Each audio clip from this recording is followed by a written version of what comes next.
Rick Green is a former Texas state representative. He's a national speaker, author, and a radio host. Rick and his family travel the nation speaking on America's forgotten history and heroes, with an emphasis on moral, religious, and constitutional heritage. Rick and David Barton co-host the national daily radio program Wall Builders Live.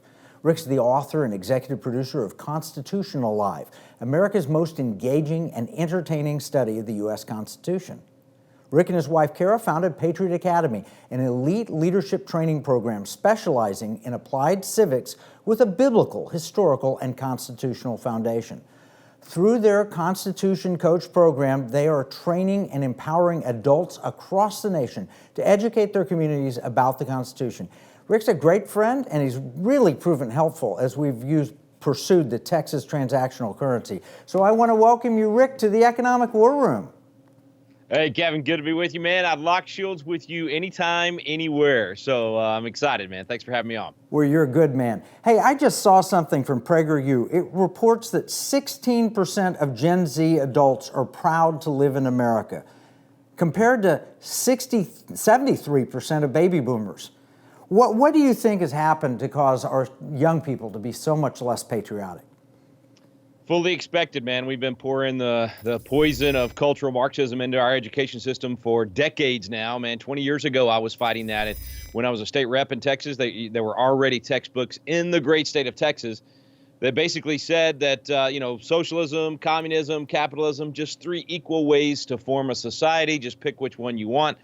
That's the type of moral relativism in terms of how a nation is set up that we've been teaching to the kids. So, listen, they've been taught America's bad, it's evil, that we've got a terrible track record, all of these lies. And of course, we're just like any other nation in terms of we're made up of humans. So we, of course, have sin in our history. But when you compare it to the rest of the world and the rest of history, greatest, most powerful, most benevolent nation in the history of the world. But yet these kids aren't proud of it because they've been lied to about who we are. Ronald Reagan warned about this. He said, if we forget what we did, we won't know who we are. He said he was warning of an eradication of the American spirit because of an erosion of the American memory. And that's exactly what we've done. Yeah, well, you work with young people all the time. I mean, that's the exact same Gen Z age range and so forth. So it's not the kids who've changed, it's the rest of us. Is that right? That's right. Absolutely right. And I'm spoiled, Kevin. I get to be with the cream of the crop every year. So I get these kids that have been raised in families that are patriotic, that the parents still teach the things that Reagan was talking about, just basically tell them the good, the bad, and the ugly of everything in our history. And so I get to be around these kids that really want to be the difference makers. They're the remnant, if you will. And we take them and we train them and equip them. We teach them how to be leaders. We teach them how to communicate. We teach them how to fight, ethically, how to go into their culture and be difference makers. And so, yeah, that's honestly, that's why I'm more optimistic than most people, because I go out and I get to be around these kids and I get to see what God's doing and what he's raising up. So that makes me a lot more optimistic than most people today.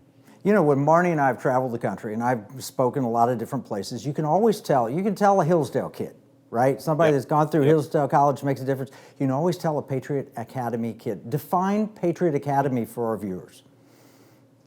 Well, we've got a mission. It's a big mission. We believe we can accomplish it, but it's a mission to educate a nation, literally restoring biblical perspective on the issues, just basically saying what's the secret sauce that made America so great in the first place, and how do we restore that secret sauce? And we're doing it one family at a time. We're doing it one community at a time. We have churches and schools and all kinds of organizations that are using our materials to teach these things.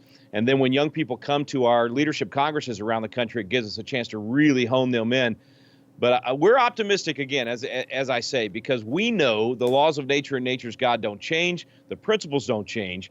What changes is if we don't teach them, or if we do teach them. We can get good stuff or we can get bad stuff. Garbage in, garbage out. Good stuff in, good stuff out. We're trying to put a lot of good stuff into the culture.